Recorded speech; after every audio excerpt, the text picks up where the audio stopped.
لا أوكرانيا ولا أي من جمهوريات الاتحاد السوفيتي سابقاً مسموح لها الانضمام لحلف الناتو أو التعاون عسكرياً مع أمريكا والغرب. هو شرط واحد من سلة شروط أخرى كثيرة كتبها فلاديمير بوتين بيده وأرسلها لواشنطن لضمان عدم نشوب حرب عالمية جديدة. شروط بوتين التي لم يتردد الناتو باعتبارها تعجيزية غير قابلة للتحقيق جاءت على شكل مسودة ضمانات أمنية قدمتها روسيا إلى الولايات المتحدة بخصوص إنشاء نظام ضمانات أمنية لخفض التوترات العسكرية في أوروبا، في وقت تتهم واشنطن وكييف موسكو بحشد قوات ومدرعات عند الحدود مع أوكرانيا تحضيراً لهجوم وغزو كبير، في تكرار للسيناريو الذي شهد ضم روسيا شبه جزيرة القرم في عام 2014. إلا أن الفرق هذه المرة أن لا ضمانة باقتصار الحرب على روسيا وأوكرانيا، خاصة مع النشاط المتزايد لدول الحلف الأطلسي في البحر الأسود والرغبة الأوكرانية في الانضمام إلى حلف الناتو ومساعي كييف لتسليح نفسها في الغرب، ما تراه روسيا تهديداً كبيراً لها. فما هي شروط بوتين؟ وكيف سترد عليها أمريكا وحلفاؤها؟ تعهدات كثيرة وكبيرة طلبها بوتين من أمريكا لضمان عدم الانجرار للحرب،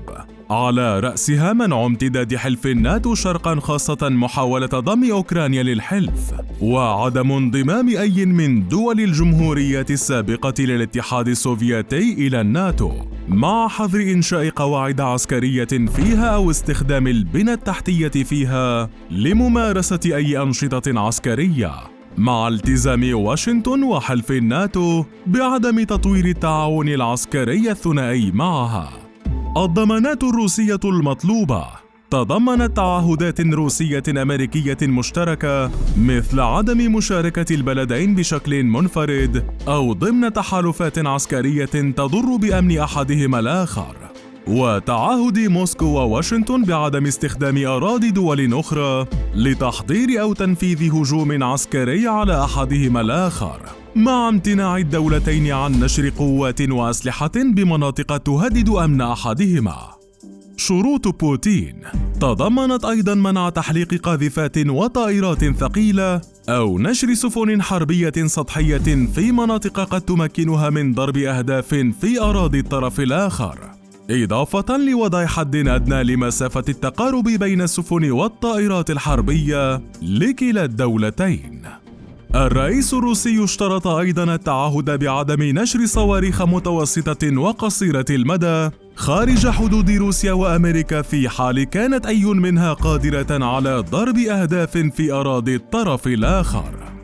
الأسلحة النووية كانت أيضاً من ضمن التعهدات التي طلبها بوتين من خلال الامتناع عن نشر أسلحة نووية خارج حدود روسيا وأمريكا، مع سحب ما سبق نشره لجانب إزالة كافة البنى التحتية الخاصة بها، إضافة لعدم إجراء تدريبات ومناورات تحاكي سيناريو شن ضربات نووية أو تدريب كوادر عسكرية ومدنية من دول أخرى لا تملك ترسانة نووية.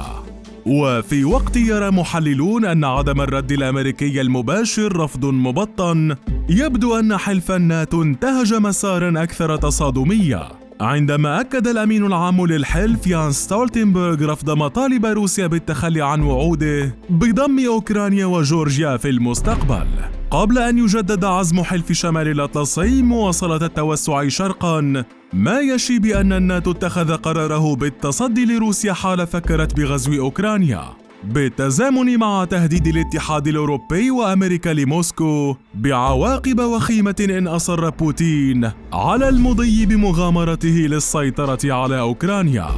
وأنت برأيك، هل ستمضي أمريكا والناتو لمجابهة روسيا حتى لو كلف الأمر حرباً عالمية، أم أنهما سيرضخان لموسكو التي ستتمدد أكثر وتزيد رعب الغرب بكل مكان تصل إليه؟